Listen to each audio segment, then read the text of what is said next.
Welcome, Operations Division. Would you know what to do if you were in an emergency? Well, today's safety briefing will focus on emergency preparedness, so by the end of this presentation, you will know exactly what to do.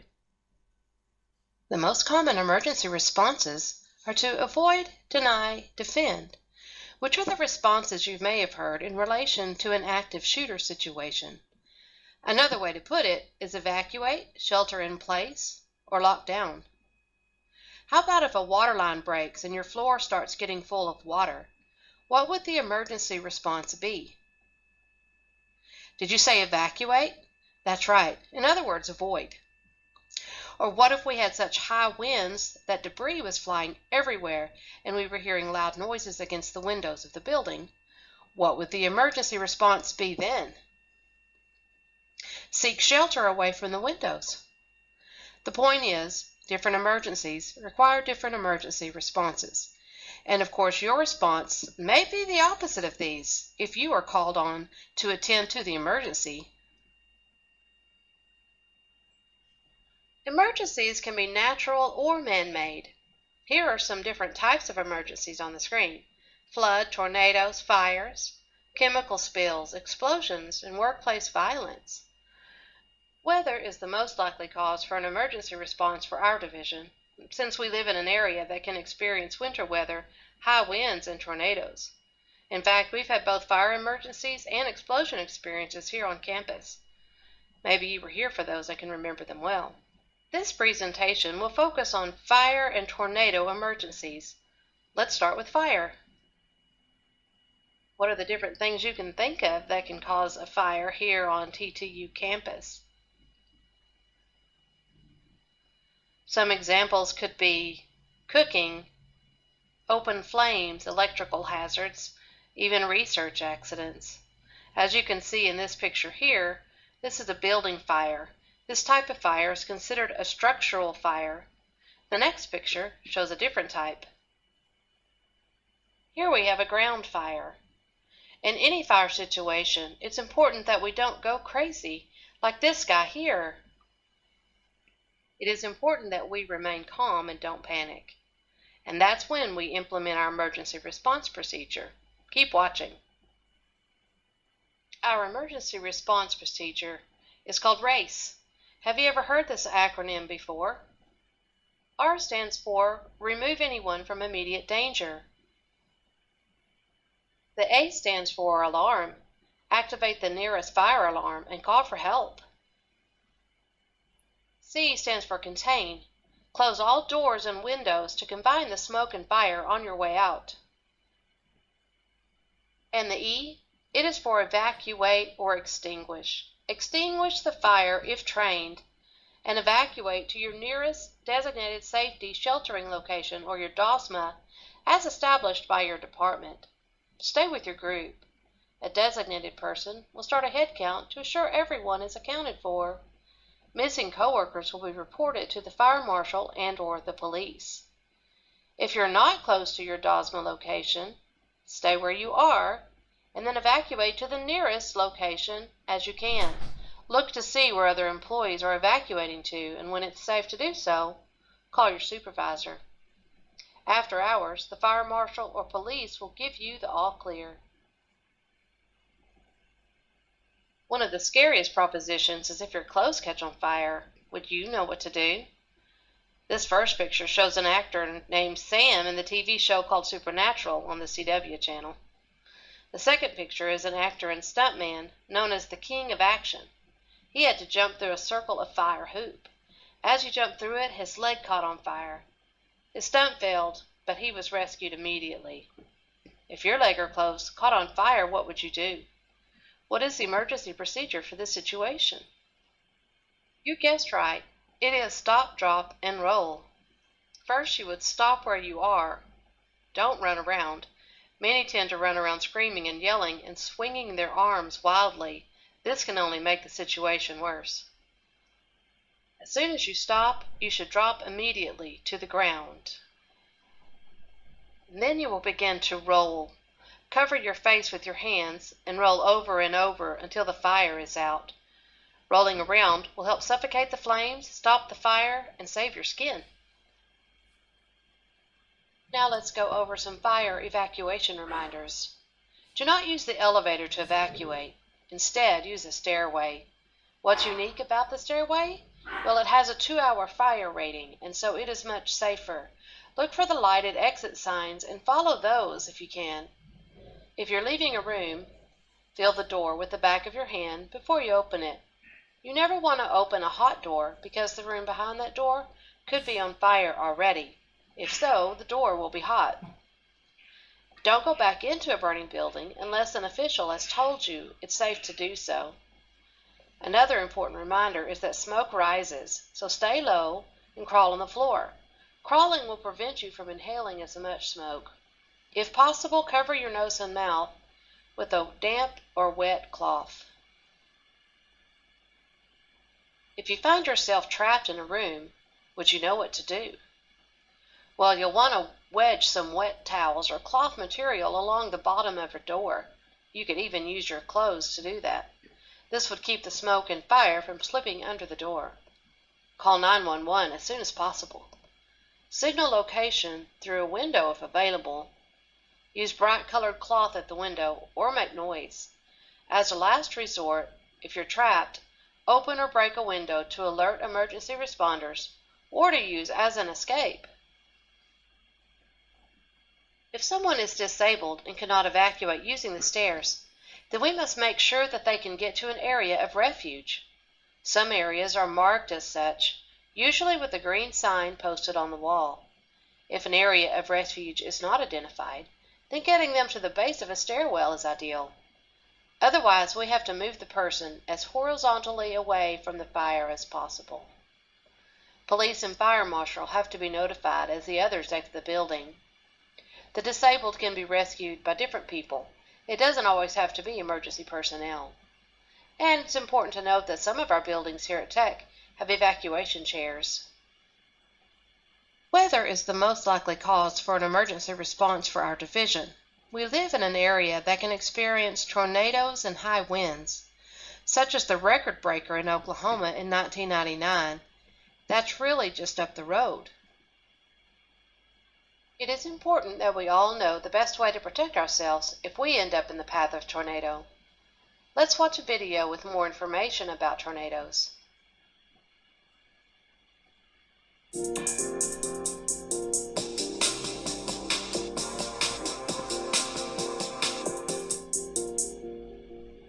If your area is under a tornado warning, act now. You may only have a few minutes to get to safety.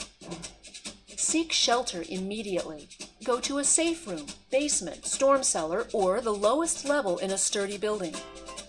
If there is no basement, go to the center of the building and away from windows and doors. Put as many walls as possible between you and the outside. Get under a sturdy object like a table and cover yourself with pillows and blankets. Use your arms to protect your head and neck. A helmet can offer some protection too. If you are in a car, drive to a shelter immediately. If there isn't enough time and you are caught by extreme winds or flying debris, park the car as quickly and safely as possible out of the traffic lanes. Stay in the car with the seatbelt on. Put your head down below the windows.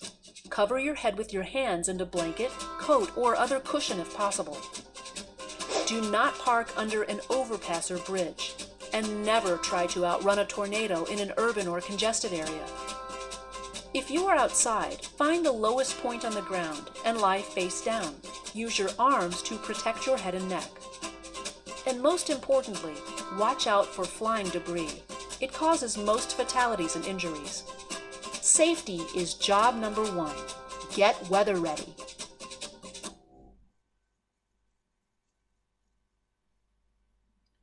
One thing we heard on the video is that a tornado warning or a watch could be issued. Do you know the difference between them? If a watch is issued, it means a tornado is possible. If it's a warning, though, then a tornado has been sighted and is happening or imminent, and you must seek shelter.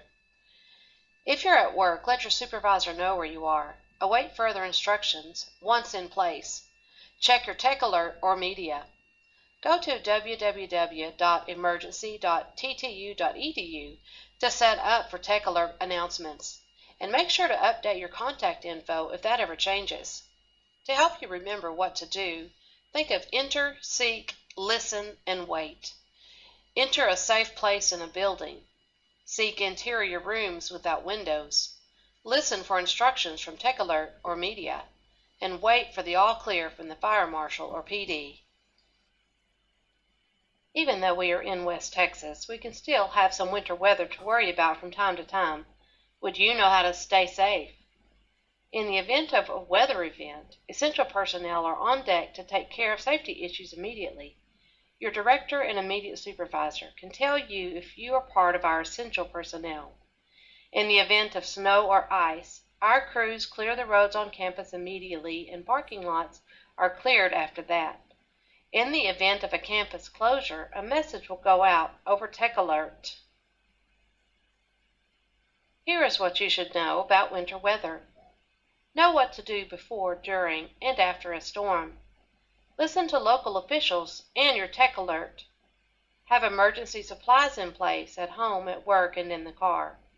Stay off the road during and after a storm. Use safe heating devices and have a carbon monoxide alarm in place. Be prepared to be pinned in. In case you become stranded, especially if you're in your car at work, make sure you have food, water, blankets, and a change of clothes. Operations Division learned about this firsthand a while back when several of our guys were trapped in the boiler plants for a few days. In response to this event, we bought cots and other things to equip our team in case it happens again. Think about where you work. What do you need to bring, and where can you put it? Driving on snow and ice can be a major safety hazard. Here are some tips. Only go out if absolutely necessary. Even if you can drive well in bad weather, it's better to avoid taking unnecessary risks by venturing out. Drive slowly. Always adjust your speed down to account for lower traction when driving on snow or ice. Accelerate and decelerate slowly, applying the gas slowly to regain traction and avoid skids. Don't try to get moving in a hurry, and take time to slow down for a stoplight. It takes longer to slow down on icy roads. Increase your following distance to 5 or 6 seconds. This increased margin of safety will provide the longer distance needed if you have to stop. Know your brakes. Whether you have anti-lock brakes or not, keep the heel of your foot on the floor and use the ball of your foot to apply firm, steady pressure on the brake pedal. Don't stop if you can avoid it.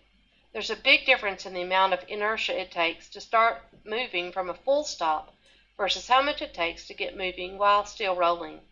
If you can slow down enough to keep rolling until a traffic light changes, then do it. Don't power up hills. Applying extra gas on snow-covered roads will just make your wheels spin. Try to get a little inertia going before you reach the hill and let that inertia carry you to the top.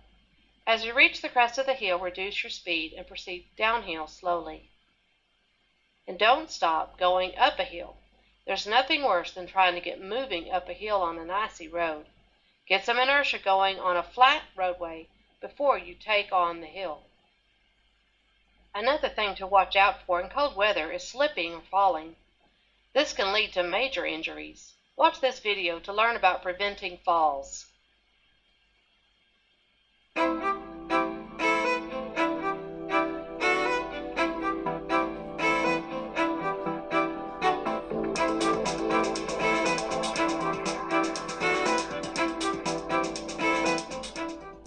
Cold weather brings snow, ice, and many slip, trip, and fall hazards. During winter, walking anywhere outside demands extra attention to avoid slipping and falling. No matter how well the snow and ice is removed from parking lots or how much salt has been thrown down, there are still going to be some slippery surfaces every time you walk outside. Here are 9 ways to prevent cold weather slips and falls. 1. Remain constantly aware of the potential dangers. Don't become a victim. 2. During cold weather conditions, approach every outdoor surface with caution and expect them to be hazardous. 3. Learn how to walk safely on ice and other slick, slippery surfaces. For example, on slick surfaces, slow down and take smaller steps. Short steps or shuffling increases stability. Keep your hands out of your pockets and wear gloves. Hands in your pockets while walking decreases your center of gravity and your balance, and you can help break your fall if your hands are free. Gloves will serve to protect your hands if you do fall. 4. Avoid wearing regular shoes outside. Instead, wear shoes, shoe covers, or boots that provide traction on snow and ice. 5. Use special care when entering and exiting your car in the parking lot. As you step into or out of a vehicle, it causes a sideways force on your outside foot. If that foot is on an icy surface, it can slip out from under you. Get a firm grip on the vehicle for support. 6. When you are entering or exiting vehicles like SUVs or trucks, always use 3 points of contact. 7. Walk in designated walkways as much as possible. Taking shortcuts over snow piles and other frozen areas can be hazardous. 8. Check the path ahead. Snow or ice-covered sidewalks and driveways, inclined pathways, and blacktop surfaces may require travel along the edge for traction. 9. Approach every snow-covered surface with caution. If you cannot see what's under the snow, proceed with extreme caution. Could be a hole or a bunch of broken concrete. We call surfaces like these ankle breakers. Worse, it might be a sheet of snow-covered ice. There are few things more slippery. Remember these 9 defenses. Don't let cold weather get you down.